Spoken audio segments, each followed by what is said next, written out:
कर्पूरी ठाकुर के नाम पर वोट सभी को चाहिए, लेकिन उस रास्ते पर बिहार का कोई नेता चलना नहीं चाहता। नमस्कार, मैं हूं दर्शन सुधाकर और आपका स्वागत करता हूं। मंडल और कमंडल की राजनीति की शुरुआत कहा जाता है कि बिहार के तत्कालीन मुख्यमंत्री कर्पूरी ठाकुर के द्वारा शुरू किया।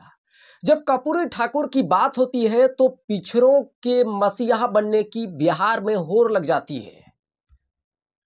पिछले 3 दशकों में सरकारें बनी, लेकिन पिछड़ों की स्थिति में कोई सुधार न हुआ।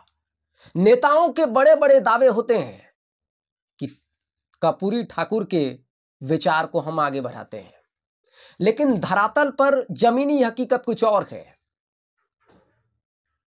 जो कर्पूरी ठाकुर बिहार का मुख्यमंत्री बन जाता है, उसके नाम पर राजधानी पटना जैसे शहरों में कोई मकान नहीं होता है। आज की तारीख में ऐसी राजनीति सिर्फ किताबों में पढ़ा जा सकता है, कल्पनाओं में सोचा जा सकता है। अगर कहा जाए तो कर्पूरी के रास्ते पर कोई थोड़ा बहुत चला भी है तो वो नीतीश कुमार ही है, जिसने राजनीति में न तो परिवारवाद को आगे बढ़ाया और न ही भ्रष्टाचार पर अपने आप को आगे बढ़ाया। लेकिन राजनीति के अंतिम दौर की सियासत पारी खेलते खेलते नीतीश कुमार अपने सफेद कुर्ते में दाग लगाना नहीं भूले। जो नीतीश कुमार कभी रेल मंत्री रहते हुए दुर्घटना होने पर नैतिकता के नाते इस्तीफा दे देते थे, वो नीतीश कुमार इतना बार पलटी मार चुके हैं कि राजनीति भी शर्मा गया है। वैसे भी हरिशंकर परसाई के शब्दों में कहा जाए तो राजनीति में मूर्ख यानी राजनीति में शर्म केवल मूर्खों को आती है, लेकिन नेताओं ने यहां पर इन सभी चीजों को चरितार्थ कर दिया है। पिछड़ों का नाम लेकर परिवार के राजनीति में सबको एक पृष्ठभूमि प्रदान करने वाले लालू परिवार की कहानी भी कुछ ऐसी ही है। और कहा जाता है राजनीतिक गलियारों में, राजनीतिक दुनिया में ये खबर चलती है, ये किस्से और कहानियां मशहूर हैं कि कर्पूरी ठाकुर अपने लोगों का भी खास काम नहीं कराते थे। वो कहते थे कि मेरी नज़र में हर एक लोग बराबर है। वो लोकतंत्र को जमीन पर उतारना चाहते थे, लेकिन आज धनतंत्र के जमाने में ऐसा लगता है कि लोकतंत्र जनता का शासन है, सचमुच सिर्फ किताब और कॉपी तक ही अच्छा लगता है। ये लिखकर अच्छे उत्तर बन सकते हैं, नंबर उठाया जा सकता है, नैतिक बातें सुनने और कहने में बहुत अच्छा लगता है, लेकिन हकीकत इससे कोसों दूर है। आज लोकतंत्र किसी परिवार के घरों में कैद हो चुका है।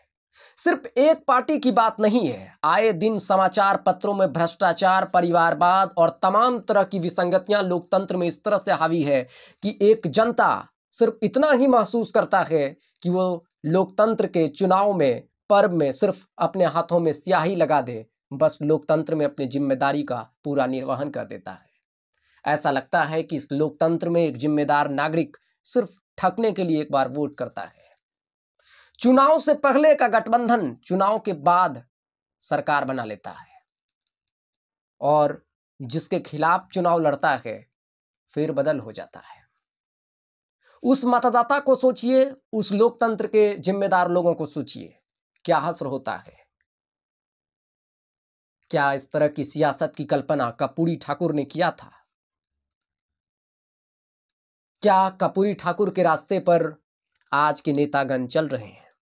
सवाल सिर्फ लोगों से नहीं है, आपसे है, जिम्मेदार नागरिकों से है, क्योंकि आपके कारण ऐसे लोग सत्ता में बने हुए हैं। अगर एक वोट की ताकत एक जिम्मेदार नागरिक नहीं समझेगा तो फिर और कौन समझेगा? पिछड़ों का नाम लेकर अपने परिवार का भला करना और उसी को लगातार आगे बढ़ाना आज के लोकतंत्र की नियति हो गई है। एक ही पार्टी की जिक्र नहीं है। पार्टी अगर देखा जाए तो परिवारवाद राजनीतिक परिभाषा के अनुसार वो होता है जहां की किसी पार्टी का यानी कि किसी परिवार का पार्टी पर पूरा कब्जा हो जाए।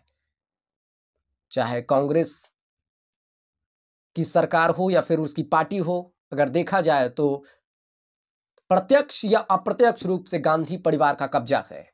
उत्तर प्रदेश में समाजवादी पार्टी, बिहार में राष्ट्रीय जनता दल और एलजेपी यानी कि लोक जनशक्ति पार्टी परिवारों से ही चल रही है।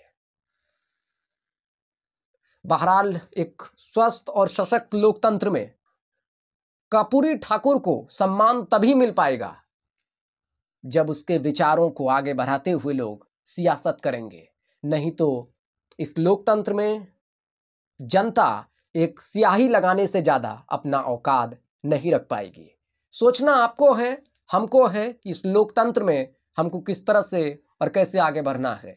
किसी अगली वीडियो में बिहार की बात नहीं, किसी और ताज़ा तरीन खबरों का पोस्टमार्टम करेंगे। बहरहाल इस वीडियो में इतना ही, और YouTube पर देख रहे हैं तो हमें सब्सक्राइब करें और Facebook पर मेरे पेज को फॉलो करें। धन्यवाद।